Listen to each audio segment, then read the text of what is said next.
आमाच्या विशेष बुलेटिनमध्ये आपलं स्वागत आहे। पाहूया विशेष बातमी। आमदार अमोल मिटकरी यांनी राज्याचे पोलीस महासंचालक सदानंद देते यांची भेट घेतली। या भेटीत त्यांनी उपमुख्यमंत्री अजित पवार यांच्या अपघाताच्या तपासासंदर्भात चर्चा केली। तसेच निवडणुकीदरम्यान बंगल्याभोवती घडलेल्या संशयास्पद प्रकाराबाबतही त्यांनी मुद्दे उपस्थित केले। या घटनांचा खरात प्रकरणाशी काही संबंध आहे का, याबाबतही मिटकरी यांनी चौकशीची मागणी करत अनेक प्रश्न उपस्थित केले। पण अजितदादांच्या विमान अपघाताच्या 3 महिन्यापूर्वीपासून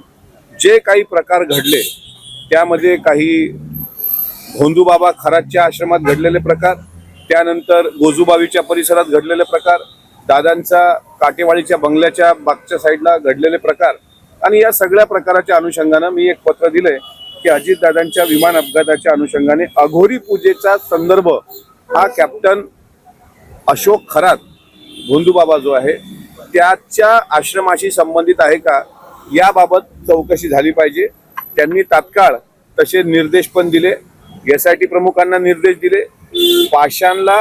जे अधिकारी आहेत पुण्याला ज्यांच्या अंडरमध्ये हे सगळं तपास यंत्रणा लागलेली आहे त्यांना सुद्धा त्यांनी तसे निर्देश दिले। मी सदानंद दाते साहेबांचं मनापासून आभार व्यक्त करतो की त्यांनी अत्यंत चांगला प्रतिसाद दिला आणि अघोरी पूजेच्या अनुषंगाने आता तो तपास व्हावा असे आदेश त्यांनी निर्गमित केले। काही पुरावे आज देणार होते, असे काही पुरावे तुम्ही दिलेले आहेत या निवेदनासोबत? मी काटेवाडी खताळपट्ट्या परिसरात जे उलट बोकं टांगून त्याच्या खाली अघोरी पूजा झाली, विद्याप्रतिष्ठानच्या परिसरामध्ये, सहयोग बंगल्याच्या परिसरामध्ये, त्याच्यानंतर देवगिरी बंगल्याच्या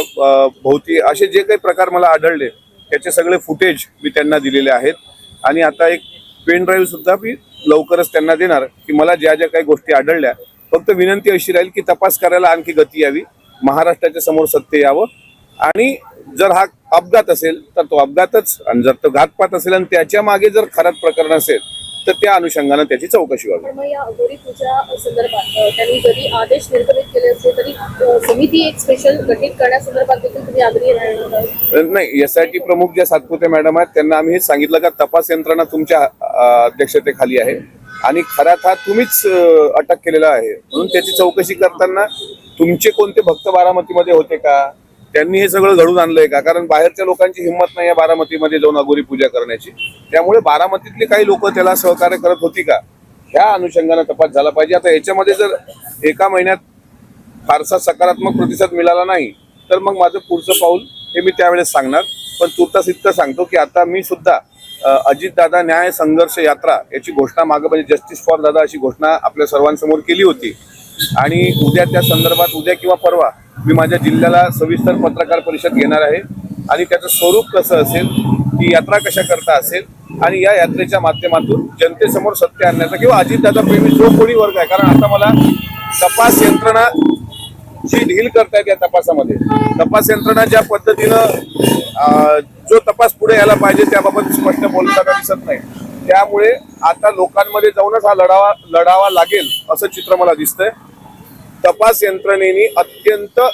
मला असं वाटते संत गतीने हा तपास केला, त्यामध्ये महाराष्ट्रातला कुठलाही अजितदादांवर प्रेम करणारा पक्षाच्या पलीकडचा माणूस समाधानी नाहीये आणि म्हणून ती यात्रा सुद्धा मी लवकर काढणार आहे, त्याची घोषणा सुद्धा मी 2-3 दिवसात करणार आहे। आमा चॅनलला लाईक करा, बातमीला शेअर करा, सबस्क्राईब फॉलो करायला विसरू नका।